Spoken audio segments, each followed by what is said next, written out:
Alors, on va revenir rapidement. Les Américains décident de donner au Niger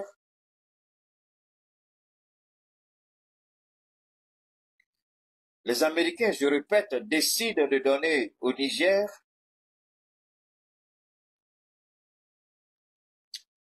un don de véhicules à hauteur de 200 millions de dollars.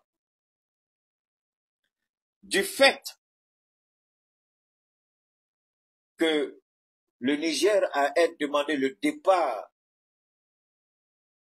de la base 101 des troupes américaines, c'était 2, dont les Américains ont décidé de redistribuer ce don en matériel, d'après l'article que j'ai lu, entre le Ghana, la Côte d'Ivoire et le Bénin.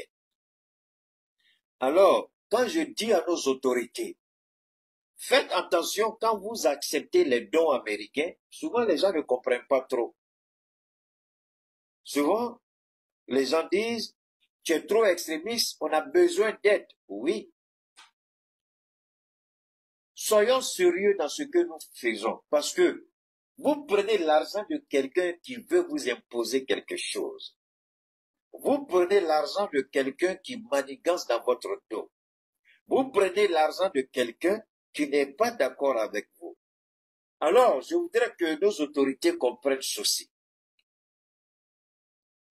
Très souvent, la Maison Blanche ou le Trésor américain passe dans le dos du Congrès, alors que chaque aide des États-Unis vers un pays étranger, quel que soit le pays, quelle que soit l'aide, le Congrès américain exige d'abord que ce pays bénéficiaire de l'aide américaine doit remplir les conditions de la démocratie, alors que le Mali ne remplit pas selon la démocratie occidentale américaine, le Mali ne remplit pas les conditions.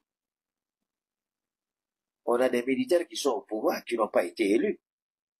C'est une réalité. Alors posez-vous la question, pourquoi le Congrès ferme les yeux là-dessus? Est-ce que le Congrès est au courant ou le Congrès n'est pas au courant?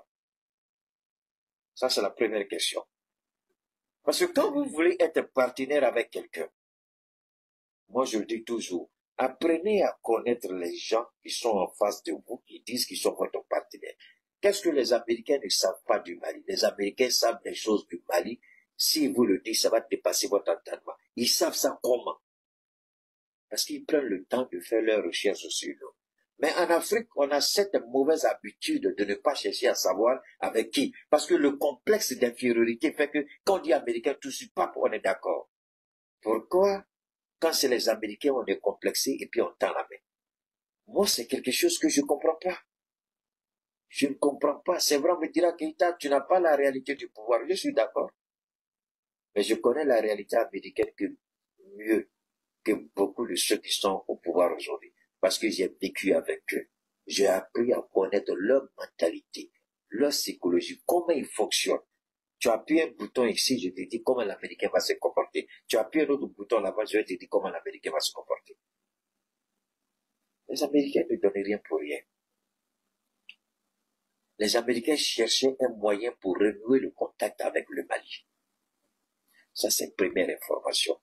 Je répète, les Américains cherchaient un moyen parce que les Américains ne veulent pas perdre la face. Je vous ai dit, la semaine dernière, j'ai fait un direct où j'ai expliqué pourquoi la France est frustrée. En réalité, je dis ceci, et je mets n'importe quel politicien, n'importe quel ministre, ancien ministre ou ministre en fonction, premier ministre ou premier ministre en fonction ou ancien premier ministre, qu'un seul sorte pour venir contredire ce que je dis. Avant, quand il y avait les situations, premièrement, c'est la France d'abord qui réagit. C'est la France d'abord qui apporte son aide. Et c'est à partir de la France que l'Union européenne suit, que les Américains suivent. La France était leader dans les pays francophones. C'est la France d'abord qui apportait son aide. Elle-même, elle a des problèmes aujourd'hui, donc elle ne peut pas aider quelqu'un.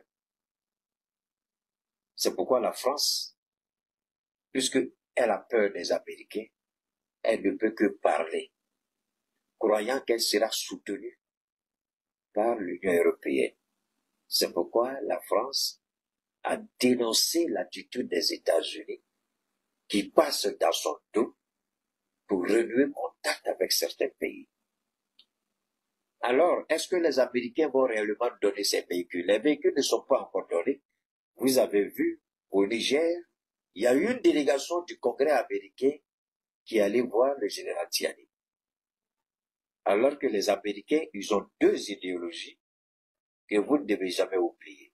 La première idéologie, les Américains ne négocient jamais avec les terroristes. Ça, c'est la première idéologie. La deuxième idéologie, les États-Unis ne soutiennent jamais un pays où il y a eu un coup d'arrêt démocratique, c'est-à-dire où un président arrive au pouvoir sans la voie démocratique. Donc, si vous arrivez au pouvoir sans la voie démocratique, les Américains, ils vont pas rompre leur relation avec vous, non pas du tout. Hein. Mais, les Américains, en ce qui concerne les aides, la coopération militaire, il y a un certain nombre de paramètres au niveau de la coopération où les Américains vont jamais s'engager dedans avec vous. Parce qu'ils disent que, et ils seront désormais, la pression sera mise sur la CEDEAO, la France, pour que ce pays-là puisse aller rapidement à des élections pour un président démocratiquement élu, quelqu'un qui peut manipuler. Alors, deuxième élément de réflexion aujourd'hui, pourquoi l'Occident veut absolument pousser nos États à aller à des élections? Pour la simple bonne raison que nos politiciens sont les bons élèves de l'Occident. À l'image de Tidjane Thiam, à l'image d'Alassane Ouattara, à l'image de Macky Sall et tous les Lalala, les Bassirou, les Sonko et autres. Ils sont à l'image de l'école occidentale. Donc pour eux, dans leur tête, la démocratie telle que définie par l'Occident, c'est ce qui doit s'appliquer chez nous. Voilà comment ces gens-là... Tu veux quoi, ça? Donc, ça c'est la réalité que chacun doit comprendre. C'est pourquoi ils sont toujours pressés qu'on aille aux élections, parce qu'ils savent que avec un président mal élu, un président politicien, c'est très facile de le manipuler et de le soumettre. Avant de le manipuler, ils vont d'abord lui faire des propositions à travers leurs entreprises pour l'obtention de contrats. On va ouvrir des comptes à l'étranger où des intérêts vous seront versés, des rétrocommissions vous seront versées. Donc déjà, ils vous ont mouillé jusqu'au cou par rapport à la corruption. Donc, ils vous habituent au matériel et à l'argent, au pouvoir de l'argent. Dès que vous commencez à faire quelque chose, ils commencent à tirer sur votre compte pour vous recadrer. On a vu avec le petit Tibi Kaka qui n'a rien appris avec son père, Idriss Déby. On le voit aujourd'hui avec un Toubia Mamadi, qui réussit bien à jumeler les deux. Corruption, manipulation, il a l'amour du peuple, le peuple lui rend, mais en même temps il est en train de voler à souhait et à volonté. Tout en réalisant des investissements comme l'a fait Alassane Ouattara. Il vole et puis il réalise, il vole et puis il réalise. Et c'est ce que Toubia fait, il le fait parfaitement comme Alassane Ouattara le fait en Côte d'Ivoire. Donc ces politiciens-là ne seront jamais l'avocat du peuple. Ces politiciens-là, comme l'a dit le général de Gaulle, comme l'a dit Félix Houphouët-Boigny en 59, ces politiciens-là travaillent pour les intérêts du maître français, du colon européen. Ils ne peuvent jamais travailler pour nous, par rapport à nos intérêts. Alors c'est en cela que, quand les Américains disent aide, comment les Américains donnent cette aide? La Chine a donné cet argent au Mali sans faire de boucan. Mais regardez le peu que les Américains ont donné au Mali. Déjà, le monde entier sait que les Américains... Alors, quel est le langage, quel est le message que les Américains envoient? Moi, c'est en cela, je vais vous donner un autre exemple. Quand il y a eu le tremblement de terre en Turquie, tous les pays ont proposé leur aide. La Turquie a refusé. La Turquie dit, on a les moyens. Parce que moi, toujours, ce qui me fait mal dans cette histoire de souveraineté en Afrique, là, ce qui me fait mal dedans, là, au Mali, personnellement, cette histoire de souveraineté au Mali, souvent, ça me laisse sur ma faim. Mais je suis plus à l'aise à parler de la souveraineté du Burkina Faso. Parce que le Burkina prend le courage de dire non. Mais malheureusement, au Mali, on ne le fait pas encore. Pour les raisons que j'ignore, je n'accuse personne. Mais je ne comprends pas. La Turquie a dit devant le monde entier, on n'a pas besoin de l'aide de qui que ce soit. On va s'en sortir seul. Et la Turquie s'est en sortie. Quand le Maroc a subi la même chose, le Maroc a dit, on n'a pas besoin d'aide de quelqu'un, on va s'en sortir seul. Et le Maroc s'en sort seul. Quand vous prenez aide avec quelqu'un, est-ce que vous pouvez avoir le même langage que la personne? On a qu'à être honnête. Quelqu'un vient te dit, tu es pauvre, tiens, faut te dépanner avec. Est-ce que toi, tu peux dire à la personne, on est égaux? Sur quelle base vous êtes égaux? Quelqu'un qui vient te donner parce que tu as fait. Quelqu'un qui vient te donner parce que tu as besoin de ça. Est-ce que toi, tu peux parler devant la personne? Tu peux lever le regard et puis dire à la personne? Non. Mais quand tu lui dis non, wallahi billahi, jusqu'à la fin du monde, il va te respecter. Dans la douleur, apprenons à dire non. Dans la douleur, n'acceptons pas la facilité. Dans la douleur, n'acceptons pas toutes les mains tendues. Et moi, personnellement, si le président peut m'écouter, tant mieux. C'est lui le président, je ne suis pas président. Mais la petite vie que nous avons, la petite vie que nous avons vécue, nous permettent quand même de pousser notre réflexion à un certain niveau. À quoi ça sert de dire qu'on est souverain? Et parce qu'un État souverain, c'est pas comme ça on fait. On voit les autres pays. Je vais vous donner un exemple. Quand il y a des catastrophes naturelles dans certains pays, que se passe-t-il? Les gens envoient les secours. Je dis bien, ils envoient la logistique pour accompagner, mais ils ne viennent pas donner l'argent liquide.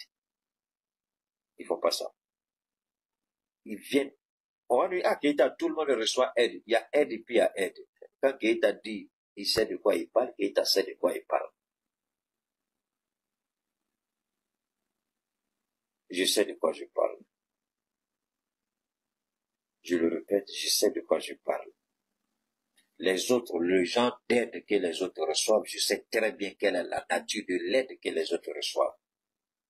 Pourquoi le Maroc a refusé? Pourquoi la Turquie a refusé? Je vais me limiter à ces deux-là.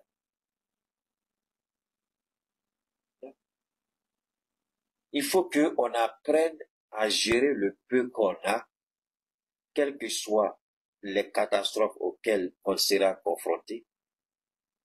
Parce que tant qu'on va tendre la main en cause de Dieu, je vous en prie, ceux qui vont nous donner la main, ne parlons pas de souveraineté devant eux. Je connais les Américains mieux que ceux qui aujourd'hui sont à la tête du Mali. Je répète, je connais les Américains mieux que le président Assimi Goïta. C'est pas une insulte, c'est une réalité. J'ai vécu là-bas autant d'années, il n'a jamais vécu là-bas comme j'ai vécu aux États-Unis. Aucun ministre malien n'a vécu autant d'années aux États-Unis comme je l'ai fait. C'est pas une façon de me vanter, de me montrer, non. C'est pour dire que je connais la réalité américaine que vous ne pouvez l'imaginer. Je le dis toujours, les gens pensent qu'on se bat, mais toujours ça finit et puis on a raison. Américains ne donnent jamais 5 francs à quelqu'un cadeau. Parce que le Congrès veille à ce que les intérêts des États-Unis soient préservés dans le monde. Et quand le Congrès dit donner une aide là-bas, le Congrès dit est-ce que ce sont des amis? Parce que les Américains ont une idée claire. Ou vous êtes amis, ou vous êtes ennemis. Et l'aide n'est donnée qu'aux amis. Les amis, c'est ceux qui veillent sur les intérêts des Américains. C'est tout. Les amis, c'est ceux qui veillent sur les intérêts des Américains. Et si demain, ceux-là viennent vers nous, vous croyez que l'argent qu'ils ont donné pour dire aide aux sinistrés là, vous croyez que c'est fini? Subhanallah. Prions Dieu que Keïta se trompe. J'ai dit, prions Dieu que Keïta se trompe. Parce que quand les Américains vous donnent ça, il y a quelque chose derrière qu'ils ont déjà préparé. Ils ne viennent jamais. L'Amérique n'a jamais donné cadeau. Alors, si l'Amérique donne cadeau, pourquoi les Américains refusent alors? Si le Niger dit aux Américains de partir, pourquoi ils refusent alors de donner le don de blindés de 200 millions qu'ils avaient décidé? Pourquoi ils ne veulent plus donner ça? Parce qu'il faut donner ça sans arrière-pensée. Même si quelqu'un vous dit, partez de chez moi, et que vous avez pris la décision d'aider la personne, peu importe que vous soyez parti ou pas, si vous voulez réellement aider la personne, vous donnez. Mais pourquoi les Américains désormais ne veulent plus donner ces blindés au Niger? Ils veulent le donner au Bénin, à la Côte d'Ivoire et puis au Ghana. Pourquoi ils veulent faire ça? Parce qu'ils donnaient ces blindés-là par rapport à une idée claire, par rapport à un besoin précis. Et vu que le Niger a demandé leur départ, il n'y a plus de raison qu'ils donnent quoi que ce soit au Niger. C'est très clair. C'est la même chose au Mali, il ne faut pas se tromper. Et moi, quand j'ai vu que les Américains ont donné une aide au Mali, je vous jure au nom de Dieu, j'étais en train de manger, j'ai perdu l'appétit tout de suite. J'ai dit, mais quand est-ce que nos autorités vont comprendre que ça là, même si on est dans la difficulté, il y a des aides, il ne faut pas accepter. Est-ce que le Mali a demandé à la Russie a dit non? Est-ce que le Mali a demandé à la Turquie a dit non? Est-ce que le Mali a demandé au Maroc a dit non? Est-ce que d'ailleurs même la Chine a donné sans que le Mali ne demande? Pourquoi on demande aux Américains? Je ne sais pas si on a demandé, mais pourquoi on accepte les Américains? Moi, je n'ai rien contre eux, mais c'est parce que je sais qui ils sont. Je connais leur mentalité. Ils ne donnent rien pour rien. Je vous donne l'exemple du Niger. Allez chercher à vérifier l'information. Alors, s'ils n'avaient pas d'arrière-pensée, pourquoi ils refusent alors de livrer ces blindés-là à l'armée nigérienne, même si on leur a demandé de partir? Parce que le Pentagone ne peut jamais faire ça, encore moins la Maison Blanche, pour la simple et bonne raison que le Congrès a bloqué. Le Congrès ne permettra jamais que ces blindés soient donnés au Niger. Parce que le Niger n'est plus un ami. Alors, pour être certain que le Niger a reçu le message, mon ami, si les Américains ont fait déclaration qu'ils ont donné de l'argent au Mali, est-ce que tu as vu une déclaration pour dire que le Mali n'a pas accepté l'aide américaine? Moi, ce que j'ai vu, c'est ce que je vous ai dit. C'est ce que j'ai lu. Les Américains disent qu'ils ont fait un don aux sinistrés, au gouvernement malien pour soutenir les sinistrés. Maintenant, apporte la preuve que le gouvernement malien a refusé. C'est tout. Au lieu de me poser la question. Le français que je parle n'est pas compliqué. Est-ce que je t'ai dit que c'est l'État malien qui a dit? Est-ce que c'est ce que je t'ai dit? J'ai dit les Américains disent qu'ils ont apporté une aide. Quand les gens parlent, apprenez à bien écouter. Je n'ai jamais dit que c'est l'État malien qui a dit qu'ils ont. J'ai dit c'est l'Amérique qui a annoncé avoir fait un don au Mali par rapport aux sinistrés. C'est de ça que je parle, il faut écouter. Maintenant, va me chercher la preuve que l'État du Mali, le gouvernement malien, a refusé l'aide, c'est tout. C'est plus simple. Quand vous voulez faire des commentaires, peut-être pour dire que dans ta chose comme ça, apporter la preuve, c'est tout. Moi, j'ai la preuve de ce que les Américains ont dit. Toi, apporte la preuve que l'État du Mali a refusé, c'est tout. Alors, donc, je vais le dire, je continue de le dire. Je demande à nos autorités de faire beaucoup attention quand il s'agit de l'aide américaine. Les Américains n'ont jamais été sincères avec qui que ce soit. Les Américains n'ont jamais été sincères avec qui que ce soit. Les Américains ne veillent que sur leurs intérêts. Je vous donne d'autres exemples. Quand je vous dis d'aller suivre le débat par rapport aux élections présidentielles aux États-Unis, c'est pour une bonne raison que je vous ai dit. Allez écouter dans le débat comment les Américains, c'est vrai, en attaquant Joe Biden, l'administration Biden, écoutez ce qu'ils disent de l'Iran, de la Russie, de l'Afrique, certains pays africains, notamment le Niger, le Mali, le Burkina. Allez écouter le débat de Donald Trump, Kamala Harris, pour vous rendre compte de ce que les Américains pensent de nous. Et il ne viendra jamais dire des bêtises comme ça, s'il ne sait pas de quoi il parle ou s'il n'a pas une idée nette et claire de ce qui est en jeu. Vous n'avez qu'à aller écouter le débat actuellement, la campagne présidentielle. Allez écouter ce que dit Kamala Harris sur l'Afrique, le Sahel, l'Iran, la Corée du Nord, la Russie, la Chine. Allez écouter le Venezuela. Allez écouter pour vous rendre compte si réellement ce sont des amis ou réellement ce sont des, je dis pas des hommes, mais un pays d'intérêt. Alors donc, ça c'est la première partie qu'il fallait retenir. Parce que moi je ne suis pas, je serai toujours contre la main tendue des Américains parce que les Américains ne tendent pas la main comme ça. Ils tendent la main parce qu'ils ont un agenda derrière la tête. Ils tendent la main parce qu'ils recherchent quelque chose. Ils tendent la main parce qu'ils veulent quelque chose. Alors, tant que les Américains viennent tendre la main pour donner et que nous on reçoit, peu importe le pays qui reçoit, il y a le revers de la médaille. Tôt ou tard, les Américains vont sortir leur agenda. Parce que c'est comme ça qu'ils viennent. Les Américains ne savaient pas comment venir au Mali. Parce qu'ils ont été chassés. Quand ils ont été chassés du Niger, de Thessalite, puisqu'ils avaient des mercenaires là-bas pour recueillir des informations, ils ne savent pas où aller. Ils sont en train de tourner en Côte d'Ivoire, ils veulent forcément revenir dans le Sahel. Mais comment revenir dans le Sahel?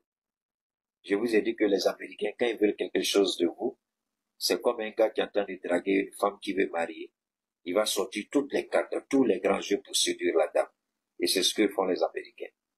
Ils ont besoin du Sahel. Ils ont besoin, parce que le Sahel est une zone stratégique dans la lutte contre le terrorisme.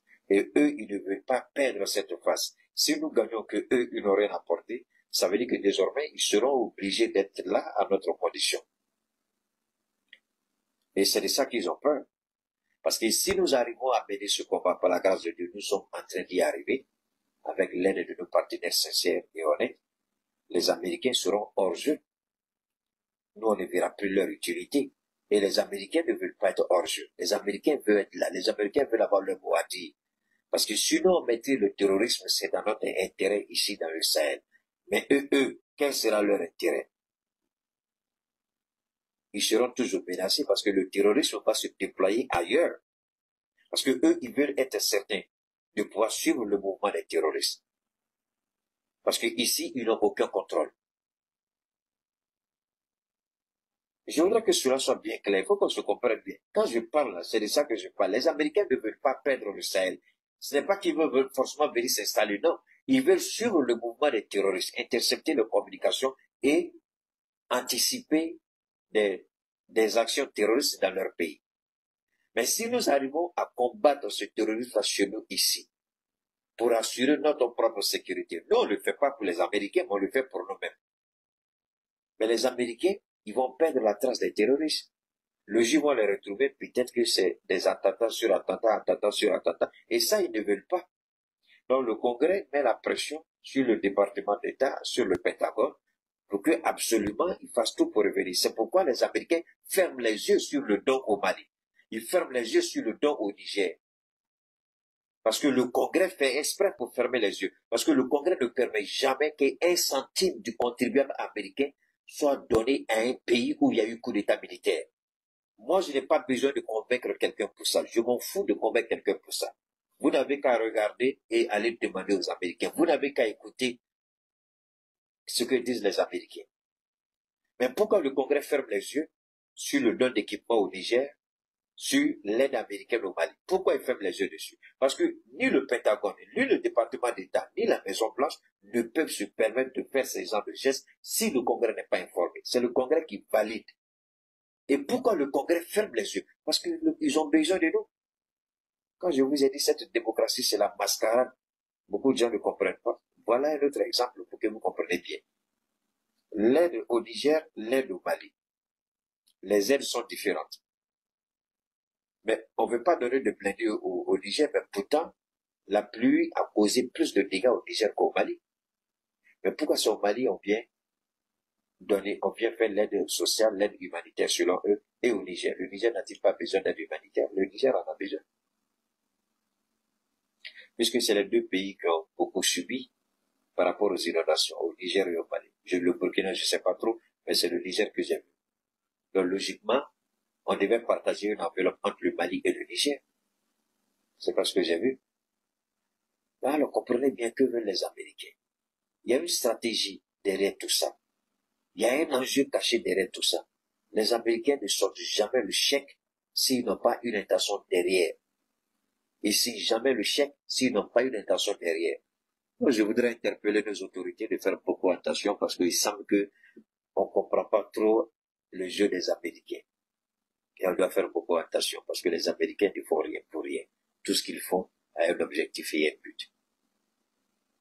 Alors, l'Algérie, je vais vous amener à comprendre ici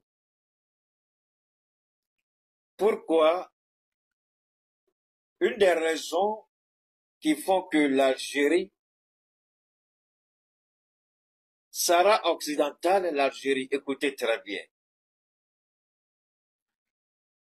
Parce que l'Algérie ayant échoué avec le Mali, l'Algérie vient de subir un nouvel échec dans ses tentatives de faire avancer la question du Sahara occidental.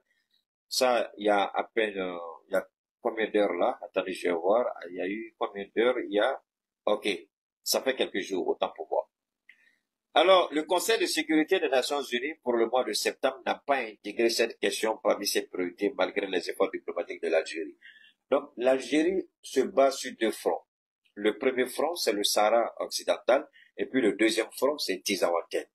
À Tizawanten, rappelez-vous de ce que je vous avais dit. À Tizawanten, rappelez-vous des informations que j'avais données.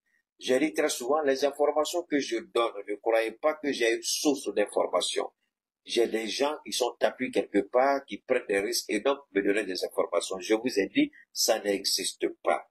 Personne au monde ne peut vous dire qu'il est informateur ou qu'il donne des informations à Keïta. Mais les informations qu'on donne à Keïta, qu'il pleuve, qu'il neige, vont se vérifier. Et la plupart du temps, ces informations vérifiées vont donner raison à Keïta. Je vous avais dit qu'à Tizawanten, il y avait le renseignement militaire algérien qui était à Tizawanten. Je vous avais dit que les mercenaires ukrainiens qui sont arrivés à Tizawanten sont passés par le renseignement militaire algérien et la DGSE. Aujourd'hui, les langues commencent à se libérer et les gens commencent à parler de la présence algérienne à Tizawanten et d'autres services de renseignement. Mais ces services de renseignement sont à Tizawanten pourquoi? Ils sont à Tizawanten pour la simple et bonne raison qu'ils veulent aider la plateforme des terroristes qui est en train de se mettre en place. Les terroristes du Niger appelés rebelles et les terroristes du Mali appelés rebelles. Donc la coalition de ces groupes terroristes avec les terroristes islamistes, ils ont besoin de coordination, ils ont besoin de renseignement, ils ont besoin de formation, ils ont besoin de soutien logistique et financier. C'est ce qui explique la présence de l'OTAN, du renseignement ukrainien, du renseignement algérien. Puisque l'Algérie a échoué à son niveau à pouvoir imposer sa volonté au Sahara occidental concernant la question du Maroc. L'Algérie se dit, elle ne peut pas perdre le Sahara occidental, elle ne peut pas perdre le Mali, autant pour moi, le nord du Mali. C'est-à-dire que quand vous prenez Tizawanten à la frontière algérienne jusqu'à Kizal, jusqu'à Taoudéri, vous prenez algérien, la bande jusqu'à Kidal, Taoudéri, tout ça, au-delà, cette bande, c'est une bande qui est immensement riche. Et je le dis honnêtement, quand vous regardez cette bande, l'immense richesse qui est enfouie dans cette bande est énorme. Quand Houphouët-Boigny parlait du Sahara, Tizawanten fait partie de ce Sahara-là. Kidal, Tombouctou, Taoudéni, toute cette région, cette bande sahélienne fait partie de ce Sahara, parce que le Sahara est un peu vaste et plus grand. Même une partie du Sénégal est dedans, une partie du Tchad est dedans. Alors, la France voulait mettre la main sur cette bande. Je ne sais pas ça fait combien de kilomètres carrés, mais la France voulait avoir la même mise dessus. Je n'oublie pas une partie de la Mauritanie et du Niger, sans compter le Burkina. Donc toute cette partie-là, la France voulait en faire sa propriété. Hier, il y a quelqu'un qui m'a donné le nom de l'organisation qui avait été mise en place par la France. Mais cette organisation, elle n'avait de sens que si le côté économique était développé. Et Dieu merci, merci beaucoup du côté de YouTube. Pour les nouvelles personnes sur YouTube, je vous demande de vous abonner sur ma page YouTube et puis de partager beaucoup. Je sais que les communications, les commentaires, pardon, au niveau de YouTube, certains veulent commenter, mais ce n'est pas moi qui bloque les commentaires. J'ai essayé de libérer les commentaires par tous les moyens. YouTube, je n'ai pas pu. Donc, vous allez continuer jusqu'à ce que j'arrive à déverrouiller les commentaires. Mais surtout, je vous demande aussi de partager énormément sur YouTube, sur d'autres plateformes. C'est important. Ainsi, vous allez nous permettre de toucher un grand nombre de personnes et faire augmenter aussi le nombre d'abonnés. Au niveau de Facebook, c'est la même chose. Nous avons plus de personnes sur YouTube que Facebook. Donc, Facebook, vous comprenez que je n'ai vraiment pas besoin de faire ça, mais je le fais pour maintenir la flamme. Sur Facebook, je n'en ai plus besoin. Au regard de ce qu'ils sont en train de faire, les erreurs qu'ils font, la pression qu'ils mettent. Bon, si j'abandonne aussi, ce sera une victoire de Facebook. Une victoire de ceux qui veulent nous voir disparaître de Facebook. Alors, comme je ne vais pas leur donner cette possibilité, je vais toujours rester sur Facebook, même si c'est 5 personnes. Parce que là, déjà, nous sommes en train de casser la baraque au niveau de YouTube et j'en suis fier. Merci infiniment. Continuez de partager. Les commentaires, je verrai comment il faut. Merci beaucoup, Bamba. C'est ça, Bamba. L'organisation des régions et communes du Sahel. Merci beaucoup. Donc, Facebook, continuez. Toujours, je dis abonnez-vous, abonnez-vous. Mais est-ce que vous savez, quand je vais regarder la liste des abonnés, le nombre n'a jamais changé. Ça vaut 6 mois. C'est le même chiffre qui est là. J'ai dit, mais 6 mois. Est-ce que vous pouvez imaginer, Keïta, 6 mois, les abonnés là, ça change pas sur Facebook. Est-ce que vous pouvez croire à ça? Merci beaucoup du côté de, waouh. Et ici, eux, ils sont graves, hein, parce que je vois ici qu'on est à 1800 sur TikTok. On est à 1800. Actuellement, on est à 1800 sur TikTok. Merci beaucoup. Au niveau de TikTok, on est à 1800, c'est bon. Alors, ça, c'est la réalité. Mais regardez Facebook, on est à 184. Vous pouvez imaginer ça. Facebook, 184. TikTok, 1800. Ici, YouTube, je vois pas beaucoup, mais on a déjà, alors, la réalité, elle est où là? Donc, pour les nouvelles personnes aussi, je vois toujours, nouvelles personnes. Donc, abonnez-vous surtout aussi à TikTok. TikTok, c'est Keïta Chakouma, vous vous abonnez. OK?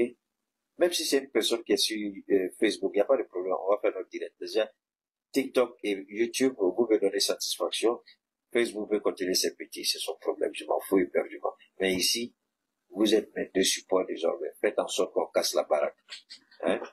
Faites en sorte que TikTok, on franchisse les 200 000 abonnés avant la fin de l'année.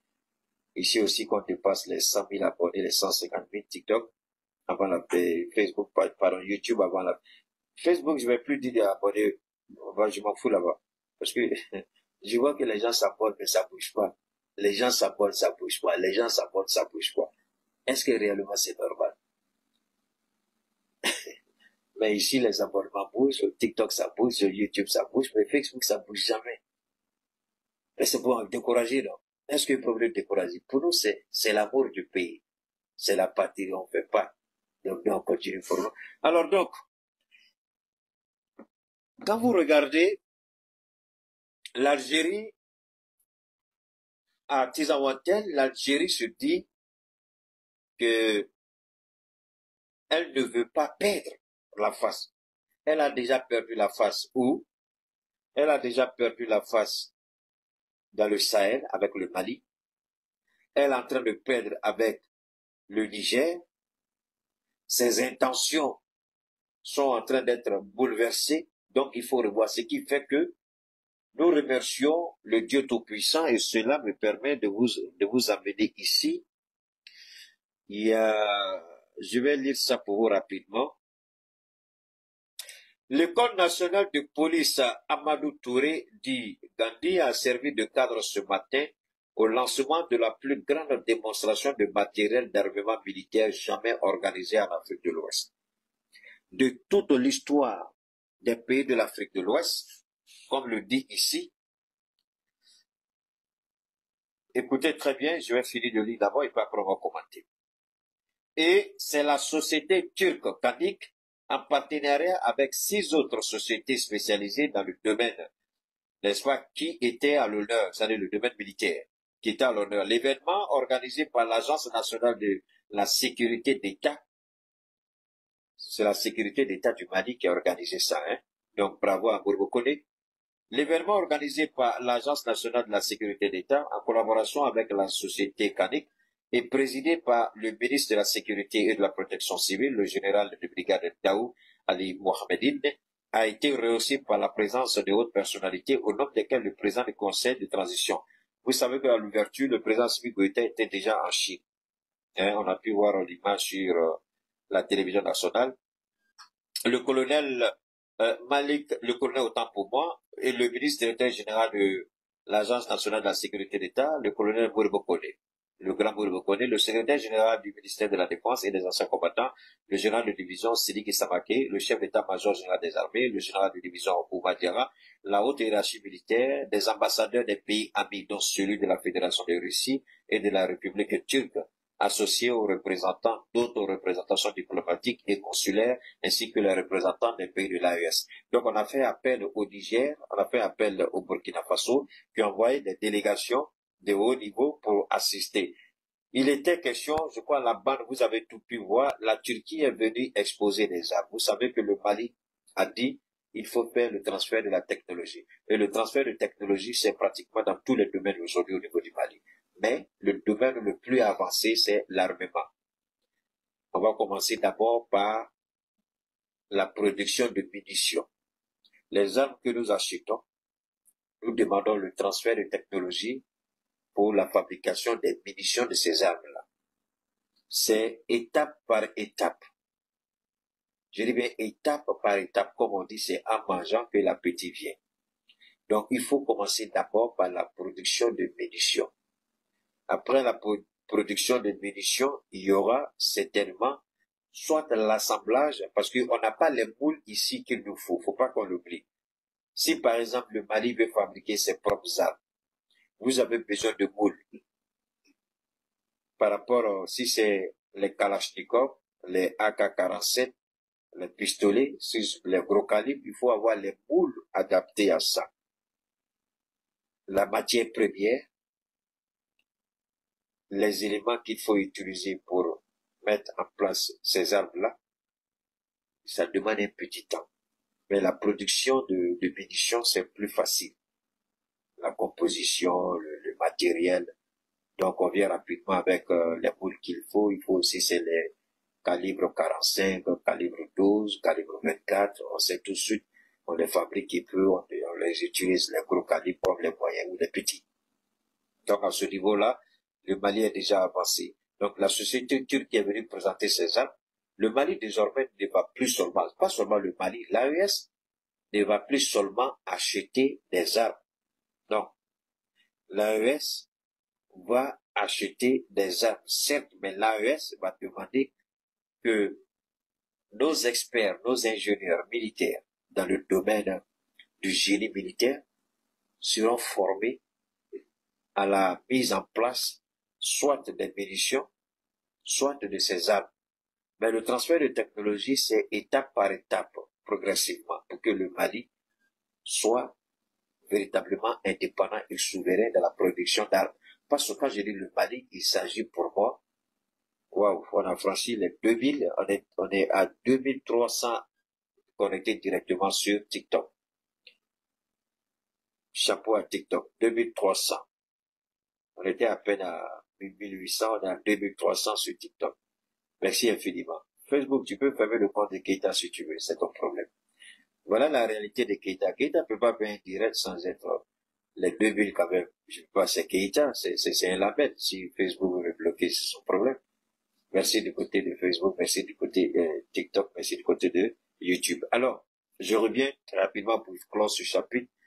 Désormais, au sein de l'AES, nous allons produire nos propres munitions.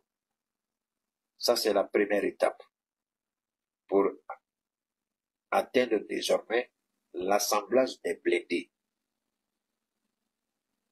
Les blindés. Donc, les Turcs qui sont venus, je crois qu'ils devaient faire 10 jours. 10 jours ou, je sais pas, c'était entre une semaine et 10 jours. Donc, prendre le temps de montrer les armes dont on aura besoin. Parce que quand l'Algérie fait son petit malin, l'Algérie ordonne à l'état-major des forces armées de l'air algérienne d'être en alerte maximum et de repousser toute attaque aux frontières de l'Algérie. Le Mali n'a jamais planifié attaquer l'Algérie, mais le Mali combattra tous les terroristes jusqu'au centimètre carré à la frontière algérienne. Parce que c'est à Tizawanted que le regroupement, l'organisation, la planification, le renseignement, l'équipement des terroristes.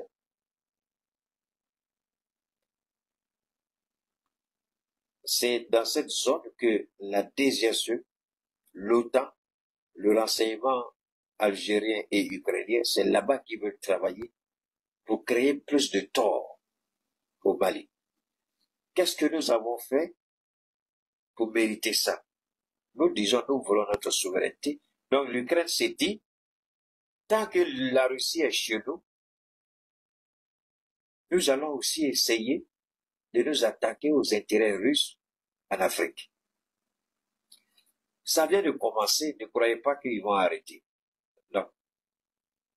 Tant que on ne va pas les mater jusqu'au dernier et retirer de leur esprit tordu et perverti l'idée de s'attaquer au Mali, comme cette fois-ci ils ont agi et puis ils ont parlé publiquement, ce n'est pas parce que il y a eu la réaction internationale qu'ils vont laisser tomber, non. Non. Ils vont encore s'organiser. Mais cette fois-ci, comme Israël le fait quand elle bombarde tel ou tel, Israël ne réclame jamais ses agressions. Donc, ils vont s'inscrire désormais certainement dans cette logique.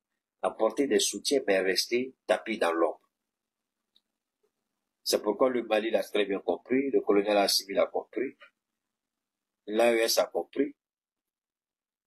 Déstabiliser le Mali, c'est déstabiliser tout l'AES. Comme l'a dit le petit burkinabé, l'officier qui a été arrêté là, j'oublie son nom, celui qui est en train de planifier avec Damiba la déstabilisation du pouvoir d'Ibrahim qui a été arrêté. Il dit si l'AES arrive à mettre en place les forces spéciales de l'AES, c'est fini. Et cette force spéciale-là, elle aura plusieurs missions. Je n'ai pas parlé avec nos autorités, soyez tranquilles, mais pour tout homme averti, la première réflexion, c'est de dire que cette force spéciale, les zones chaudes, c'est la zone des 3 frontières, c'est Tizawanten, dans le Mali. Il y a d'autres régions au Niger et au Burkina. Voilà où ces forces spéciales-là seront déployées. Et ces forces spéciales auront des moyens conséquents. Ils seront complètement et totalement dépendants. Indépendants.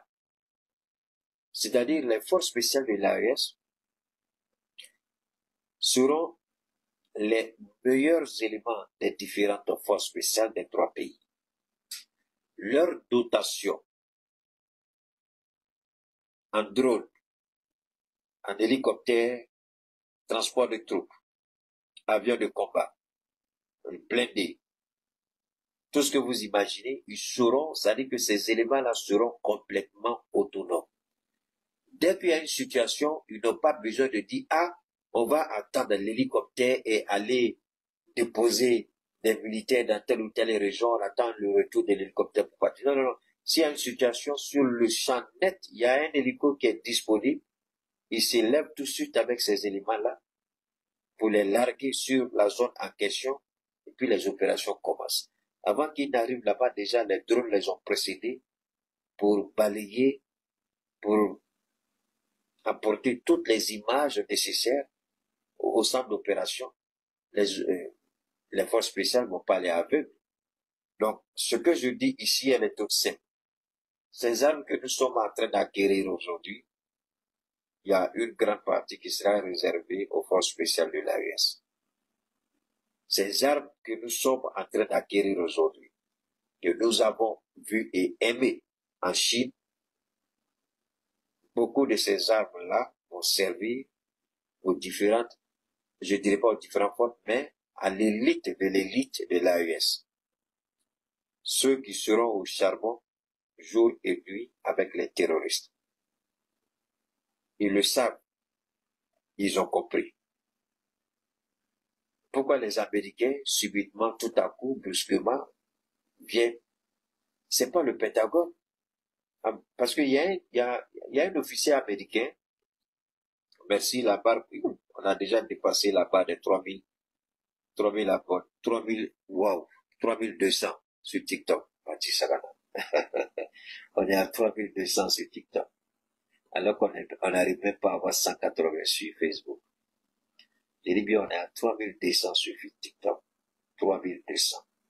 Alors, la réalité, c'est quoi? La réalité, c'est que les Américains, je l'ai dit, je le répète une dernière fois, ils savent que ce combat-là, on va le gagner. Cette guerre face au terrorisme, parce que c'est notre zone, on s'est adapté. On a les moyens qu'il faut. Contrairement aux Américains, à l'OTAN qui détruit tout sur son passage au nom de la lutte terroriste, nous on met notre lutte terroriste sans tout détruire. Parce qu'on est conscient de ce qui est en jeu. Vous voulez sauver une population, mais vous détruisez tout. Il va falloir tout reprendre à zéro. Alors, on a pu, si vous avez remarqué, j'ai lu récemment, on dit qu'il y a des, je crois que c'est dans la région de Kidal, si je m'abuse, les gens ont commencé à quitter cette zone. Il y a un ou deux villages, vrai ou faux, je sais pas trop, que les terroristes veulent encore essayer de déstabiliser. Vous savez, tant qu'on aura des pays, des présidents qui pensent que il faut passer par tous les moyens pour humilier le Mali, pour humilier le Burkina, pour humilier, comment on appelle ça, le Niger, le Mali, le Burkina, le Niger.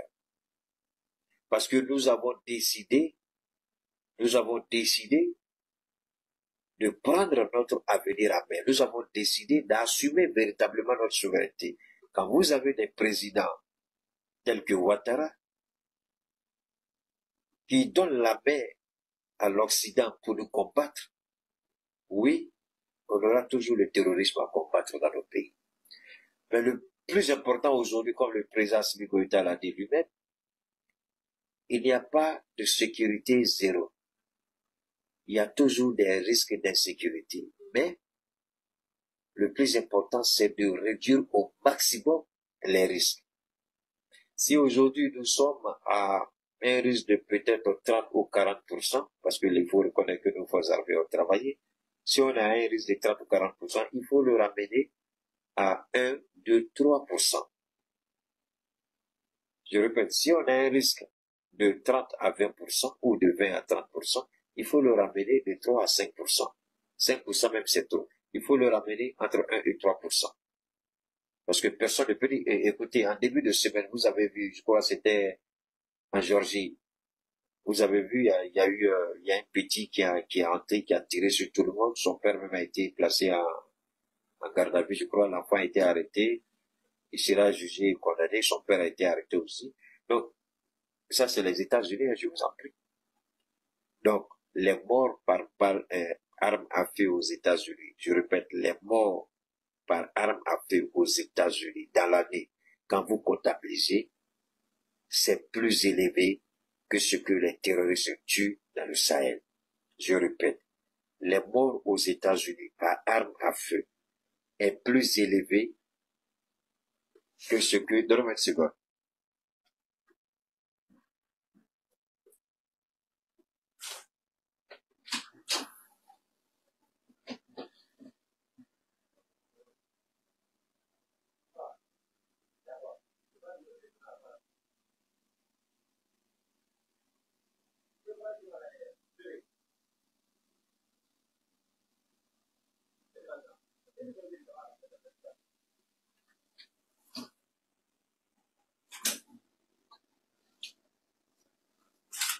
Donne-moi une seconde.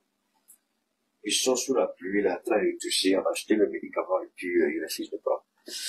Alors, donc, comme je disais, aux États-Unis, il y a plus de morts par arme à feu que les morts par l'action des terroristes dans le Sahel. C'est une réalité qu'on cache. On ne veut pas que les gens soient informés, mais c'est la réalité. Il n'y a pas de comparaison à faire.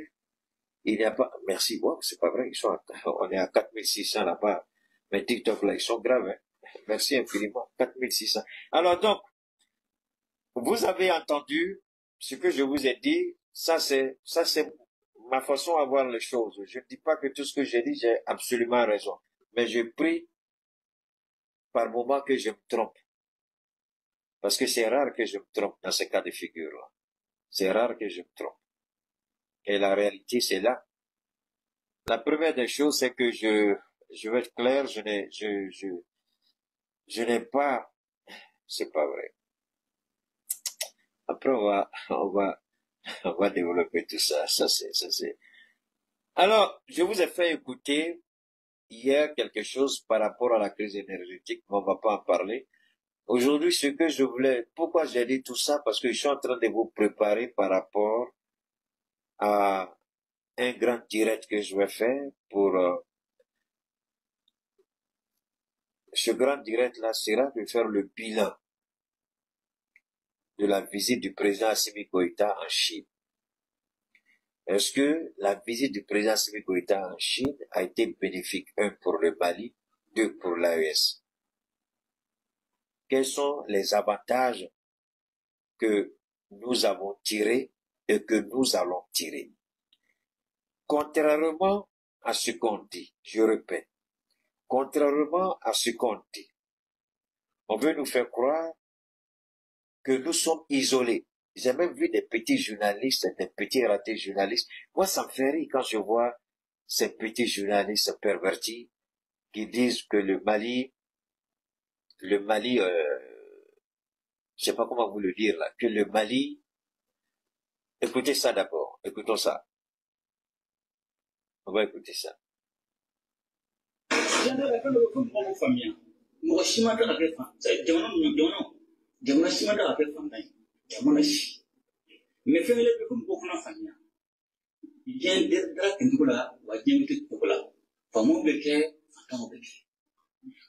Écoutons, hein, c'est le président qui parle.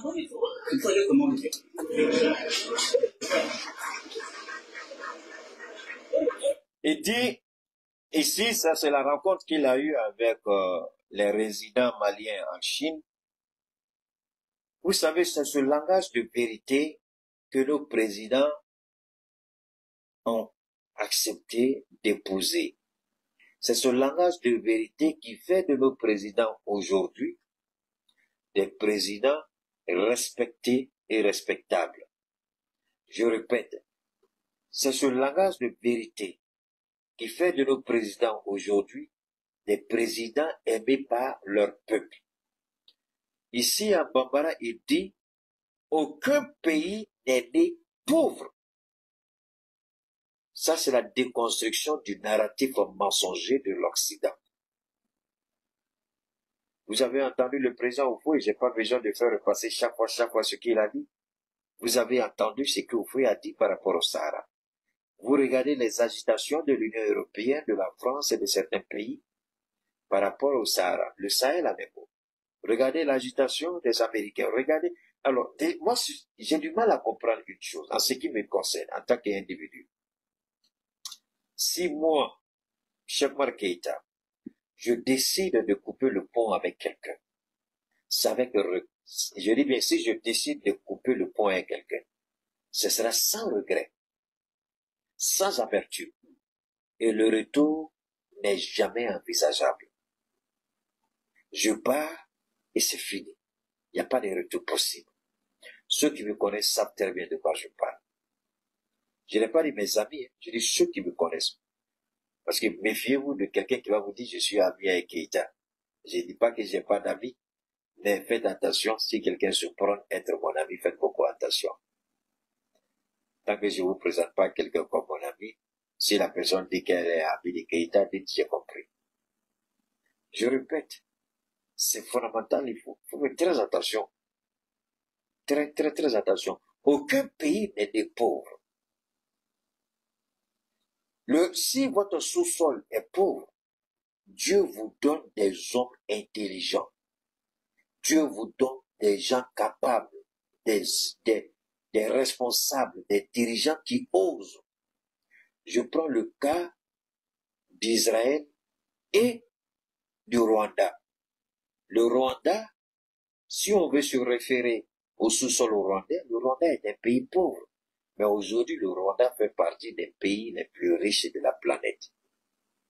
Vous allez me dire, le Rwanda va voler au Congo Kinshasa. Mais le Rwanda va vous dire, cette partie du Congo Kinshasa là, c'est le colon blanc qui a donné ça à la RDC. Sinon, c'est une partie du Rwanda. C'est le même problème que Vladimir Poutine a avec l'Ukraine. C'est sur ça que Paul Kagame se bat. J'ai une amie qui m'est très chère, qui est en Europe, avec qui j'ai parlé, j'échange. Elle me dit, elle souhaite que je parle du Cameroun. Conscientiser la jeunesse camerounaise sur certaines réalités. C'est le même problème qui est là. Ce qui se passe au Rwanda, entre le Rwanda et la RDC, entre la Russie et l'Ukraine, mais la même chose est en train de se mettre en place au Cameroun, mais les Camerounais ne voient pas ça venir. La jeunesse camerounaise se laisse entraîner dans le mensonge, dans la facilité. La plupart des cybercriminalités, les vols sur les réseaux, les manipulations, la plupart c'est qui et qui? Ce sont les Nigérians, c'est-à-dire les ressortissants du Nigeria, du Cameroun, de la Côte d'Ivoire, et puis des Ghanéens. C'est eux-là que j'ai vu à l'œuvre quand j'étais encore dans le pays de l'homme sang. Et c'est eux-là que je continue de voir, de par leur comportement, leurs attitudes. La facilité, le gain facile, l'argent facile, fast track. Comme Umaru Embalo Sissoko, qui est aujourd'hui le président, Umaru Embalo Sissoko, aujourd'hui là, il a été épinglé, c'est un grand trafiquant de drogue. Et c'est lui qui dit, ma femme m'a dit de ne plus me présenter pour un deuxième mandat. Mais ça dépend de ce qu'il est en train de faire. Donc c'est sa femme qui lui dit de ne pas faire et il ne fait pas. Que toutes les femmes priez que vos maris vous écoutent aussi comme la femme d'Ambalo. Il dit c'est ma femme et j'ai vu ça, j'ai lu. Il dit c'est ma femme qui dit de ne pas me présenter, donc je ne vais pas me présenter. Alors, j'ouvre cette petite parenthèse par rapport au Cameroun. Quand vous regardez Paul Biya, même si on a franchi la balle de 5700, c'est pas vrai. 5700 personnes en direct sur TikTok. Je dis bien 5700 personnes connectées en direct sur TikTok. 5700. Bravo TikTok. Félicitations. Bravo infiniment. 5700. Pendant que Facebook me bloque à 170, 180. Vous souffrez. Alors, revenons à notre sujet. Voilà Assimi Goïta qui dit aucun pays n'est pauvre. C'est en cela que je dis aux jeunes du Cameroun, à la demande de cet ami, à qui j'ai fait la promesse de parler régulièrement pour attirer la conscience de la jeunesse camerounaise. Quand vous regardez le papa Paul Biya, vous croyez que combien d'années reste à Paul Biya pour quitter le pouvoir? Qui vous voyez au Cameroun pour succéder à Paul Biya? 2. Les histoires des Babéliqués, les histoires de Cameroun anglophone, Cameroun francophone, les petits blancs zélés vont venir encore vous manipuler. Il y a des ressources énormes inexploitées au Cameroun. Regardez la forêt camerounaise. Regardez la végétation camerounaise. Regardez le sous-sol camerounais. Le Cameroun est béni comme vous ne pouvez l'imaginer. Mais pourquoi le Cameroun cloue sur le poids de la dette, la pauvreté, la population est pauvre? Pour savoir que les Camerounais sont au dehors, vous n'avez qu'à aller à Élé. Ils ont un quartier qu'ils ont pris. Il y a un quartier uniquement à Los Angeles où il n'y a que les Camerounais là-bas. À Inglewood. Ils sont versés là-bas. Waouh! Les Camerounais. J'ai été, c'était mes meilleurs amis, c'était avec eux, je faisais tout. Pourquoi on fuit nos pays pour aller ailleurs? Parce qu'on n'a pas de dirigeants dignes de ce nom. Aujourd'hui, vous regardez le Cameroun, qui va venir après Paul Biya? Je prends souvent de poser la question à certains Camerounais, mais qui vous voyez après Paul Biya? Vous ne voyez personne. Parce qu'il y a quelque chose, ce qui trottine dans leur tête ne peut pas aider le Cameroun. Alors il faut que les jeunes Camerounais se réveillent. De temps en temps, je vais revenir pour parler un peu aux Camerounais, parce que c'est important que vous compreniez ce qui se joue. Si vous fermez les yeux, vous serez des esclaves éternels. Ils vont voler éternellement votre beau pays. Un pays que je rêve de visiter, un pays que j'aime. Je parle les Roger Mila,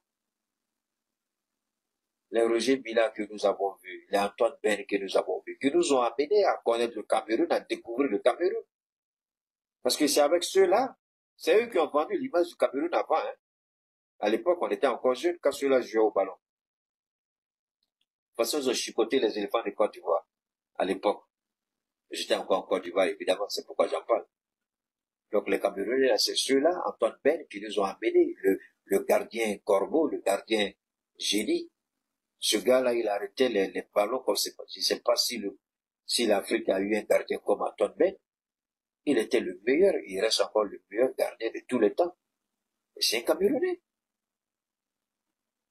Vous allez regarder les anciens internationaux camerounais, souvent les gens vont les filmer, vous regardez, ils vivent dans la pauvreté la plus absolue. Vous posez la question, mais qu'est-ce qui n'a pas marché? C'est ça que nous devons combattre dans nos États. C'est ça que nous devons refuser. Parce que c'est cette image-là qui fait, ils viennent prendre des photos, la pauvreté chez nous, la misère chez nous, et puis ils exploitent cela. L'Occident exploite la misère des peuples. Et cette misère-là, il y en a partout. Aucun pays n'est pauvre, aucun pays n'est plus riche qu'un autre. Mais ce sont les hommes qui mettent en valeur. Souvent, je m'amuse comme ça à parler avec les jeunes filles, surtout ici, d'un sujet que les parents refusent souvent d'aborder. Le mariage. Le mariage civil au Mali est plus important que le mariage religieux. C'est ça qui est paradoxal dans un pays musulman comme le Mali. Et Assimi Goïta a fait un travail phénoménal en ce qui concerne le mariage religieux, pas traditionnel, hein, parce que les gens confondent mariage religieux, traditionnel, tout ça, c'est pas la même chose. Traditionnel, c'est par rapport à notre coutume, par rapport à notre culture, par rapport à notre tradition. Mais le mariage religieux, c'est par rapport à l'islam ou au christianisme. C'est totalement différent. Voilà. Mais Assimi Goïta a valorisé le mariage religieux. Il a décidé que les imams délivrent l'acte du mariage au même titre qu'un agent de l'état civil, c'est-à-dire le maire ou l'adjoint au maire. Alors, pourquoi Assimi a fait ça? Parce que les parents refusent. Quand vous épousez l'enfant de quelqu'un, que ce soit de façon religieuse ou traditionnelle, les parents refusent que la femme déménage chez son mari, alors que déjà, le mariage a été scellé avec le nom de Dieu. On dit non, non, non, si on ne fait pas civil, c'est pas bon. Et j'ai toujours posé la question, j'ai voulu savoir pourquoi. On dit, ah, le mariage civil sécurise. J'ai dit, mais vous n'avez rien compris de la vie. Vous vivez encore dans cette mentalité d'esclave. Le mariage civil n'arrange rien. Peut-être si l'homme il travaille dans la fonction publique, la fonction publique a besoin d'un document. Mais comme le Mali, d'Assimi Goïta, a institué au même titre le mariage religieux, est institué au même titre que le mariage civil. C'est-à-dire que vous allez à la mairie, que vous allez à la mosquée ou à l'église, c'est la même chose et c'est reconnu par la constitution de l'État du Mali. Donc, aucun juge au Mali ne peut dire qu'il ne reconnaît pas l'acte de mariage signé par un imam. Aucun juge ne peut dire ça au Mali. Je ne parle pas d'autres pays, j'ai dit au Mali. Donc la constitution malienne permet aux juges, aux avocats, enfin au corps magistral de savoir que le mariage célébré à la mosquée a la même valeur que le mariage célébré à la mairie. Je dis, dans tous les cas, c'est juste une petite parenthèse, dans tous les cas, ce que je voudrais dire aux parents, j'espère que vous allez permettre aux parents d'écouter. Nous sommes déjà à 6000 abonnés, non, à 6000 en direct sur TikTok. 6000 connectés en ce moment sur TikTok. Merci infiniment, je crois que c'est bien ça. Ouais, 6000 TikTok. Merci infiniment, alors que Facebook, depuis qu'on a commencé, on n'a même pas dépassé 200. On est à 6000 sur TikTok. Merci et bravo à TikTok. Merci infiniment. Je le dis parce que je sais que je suis beaucoup suivi aussi sur TikTok que sur n'importe quelle plateforme. Donc, je le dis honnêtement. Alors, ce que je voudrais dire ici, je vous en prie, que les parents comprennent que ce n'est pas la mairie ou le papier délivré qui fait que votre fille aura plus de droits. Non, c'est faux. Que les enfants marient les hommes intègres. C'est l'honnêteté et l'intégrité de l'homme qui fera de votre fille, son épouse, une femme respectée et honorable. Prenez le cas du Mali. Combien de présidents ne sont pas passés à la tête du Mali, appelé Mali démocratique? Il a fallu une seule petite attaque des terroristes pour qu'on se rende compte que le Mali n'est pas véritablement... L'État malien n'existait même plus. Mais pourtant, sur papier, le Mali existe. Donc, je voudrais que les parents se souviennent de l'histoire du Mali. Mais quand Assimi Goïta est venu, il n'est pas venu en tant que président démocratiquement élu. Donc, votre fille peut ne pas être mariée sur le plan civil, mais bénéficier de tous les avantages du mariage parce que l'homme qu'elle a épousé est digne de confiance. C'est ça qui est fondamental, chers parents. Assimi Goïta n'est pas venu au pouvoir démocratiquement, mais c'est lui qui est en train de donner toute la grandeur de la souveraineté politique, militaire, économique, monétaire, diplomatique au Mali. Et pourtant, Assimi Goïta n'a pas été élu démocratiquement. Donc, ne dites pas que ma fille n'a pas été mariée, célébrée à la mairie, on n'a pas fait dîner, on n'a pas fait cocktail, donc elle n'a pas été mariée. Mais l'homme qui dépense tout ça, vous croyez qu'il est idiot? À un moment donné, c'est comme s'il a acheté votre enfant. Voilà pourquoi il y a plus de divorces. J'ai demandé à un maire, je vous l'ai dit une fois, et j'ai demandé au maire, j'ai dit, mais monsieur le maire, pourquoi il y a tant de divorces au Mali? Il dit, Keïta, les parents sont responsables.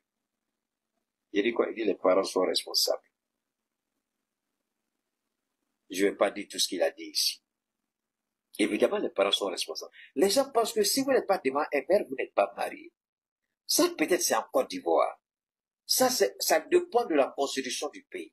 Que dit la constitution du Mali? La constitution du Mali met nos valeurs et nos traditions en avant. Et tout mariage célébré, et à la mairie, et à la mosquée, et à l'église, ce sont 3 mariages avec 3 actes identiques avec les mêmes valeurs. Donc, le mariage civil n'est plus important que le mariage religieux. Malheureusement, comme il n'y a pas eu de la pédagogie pour expliquer aux parents, les gens préfèrent garder leur fille. Si vous tombez sur un mauvais mari, moi je connais un qui a tellement enceinté sa femme que les parents ont dit à cause de Dieu, il n'y a plus de place à la maison pour garder tes enfants.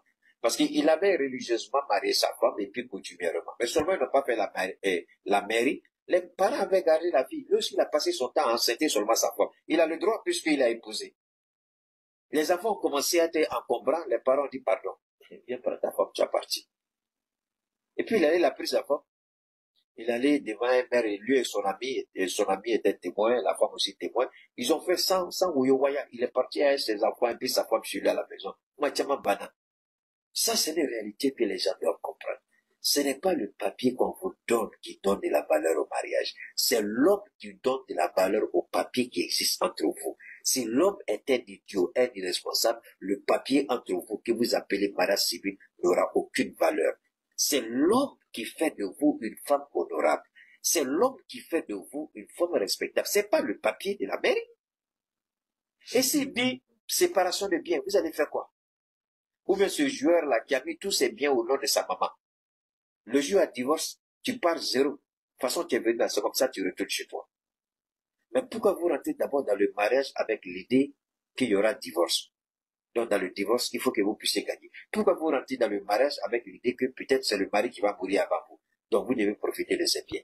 Pourquoi vous rentrez dans le mariage avec ces deux idées préconçues? Voilà pourquoi vos mariages ne réussissent pas. Parce que vous rentrez avec l'idée selon laquelle il faut que j'ai, quand il sera plus là, il faut que j'ai quelque chose. Mais quand tu rentres dans un certain mariage, le mariage a déjà échoué avant de commencer. C'est ça la réalité. C'est ça la réalité. C'est ça qu'il faut éviter. C'est ça qu'il faut laisser. Rentrer avec un esprit fair play.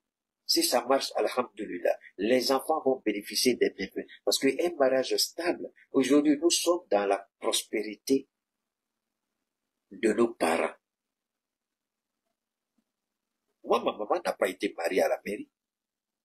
Mais toi que tu dis là, ta maman a été mariée à la mairie là, il vient me prouver que tu es mieux que moi. Mais malgré ça, je suis le baobab de Dieu. Malgré ça, très peu de personnes peuvent se frotter à moi et puis sortir avec eux. Mais ma maman n'a jamais été à la mairie. Et je suis fier d'être l'enfant de ma mère. Je suis fier. Vous entendez chaque fois sa chanson Mariam Diallo. Je suis fier. Et je suis fier. C'est pas la mairie qui détermine, mais c'est le caractère de l'homme. Parce que nos papas nous ont montré la voie. Ce qui fait qu'aujourd'hui, l'homme que je suis, Dieu seul sait combien j'ai investi dans les œuvres de Dieu. Je donne plus à Dieu que je donne à l'homme. Je répète, ce que je donne à Dieu, je ne donne même pas à quelqu'un. Ça veut dire que s'il y a des cérémonies, s'il y a des célébrations, en ce qui concerne Dieu, ce que j'ai investi là, c'est moi ce que je connais. Ce qui fait que Dieu, comme je dis toujours, crédit de quelqu'un ne reste pas chez Dieu. Dieu paye toujours crédit des gens. Si vous êtes malin, la faites comme Keita. Donnez toujours crédit à Dieu.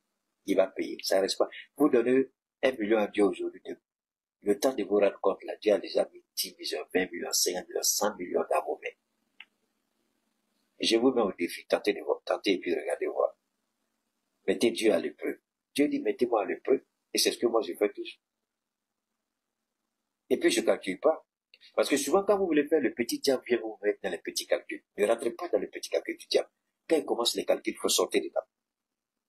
Laissez votre cœur vous parler. Votre cœur vous dit 200 000, 300 000, 500 000, 1 million, 10 millions. Donnez. Et puis attendez de voir ce que Dieu a fait pour vous. C'est fondamental. C'est pourquoi Dieu nous a donné Assimi Goïta. Et Assimi Goïta, voilà ce qu'il donne.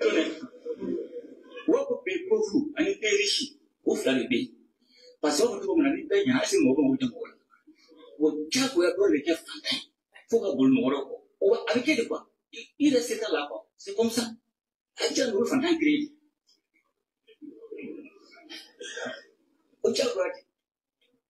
Donc, au choix, vous voulez. Il faut que vous il faut que vous il faut que vous là. On a fait un nombre de là, il y a un 100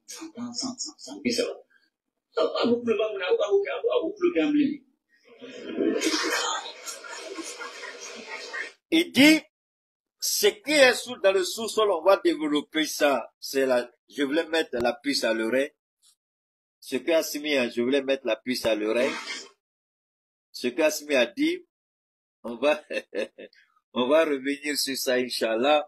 On va développer en long et en large. Il dit, si on exploite de façon efficiente, correcte, normale, ce que nous avons dans notre sous-sol, aucun Malien ne viendra travailler encore en Chine. Aucun Malien n'ira s'installer. Merci. Aucun Malien n'ira s'installer en Chine. Aucun Malien n'ira s'installer à l'étranger. Si nous exploitons, nous ne serons plus un pays pauvre. Dans 10 ans, nous serons un pays riche. C'est ce que nous avons toujours dit, c'est ce que nous avons toujours soutenu et c'est ce que nous continuerons de soutenir parce que la réalité c'est ça. Le Mali n'est pas pauvre. Le Mali est riche. C'est parce qu'on n'a jamais exploité notre sous-sol de façon efficiente pour que le peuple puisse en bénéficier. Je vous ai dit tout à l'heure, l'Algérie reste amère. Pourquoi l'Algérie a relancé la question du Sahara occidental? Si l'Algérie avait eu gain de cause par rapport au Sahara occidental, l'Algérie allait par la suite se retourner pour aller voir le même Conseil de sécurité et poser la question des accords d'Alger. Donc l'Algérie veut d'abord résoudre la question du Sahara occidental. Si elle a gain de cause, ensuite elle va remonter encore pour vouloir imposer l'application des accords d'Alger. Donc on va développer tout ça à notre prochaine rencontre. Retrouvez KDV Africa sur YouTube, Facebook, TikTok.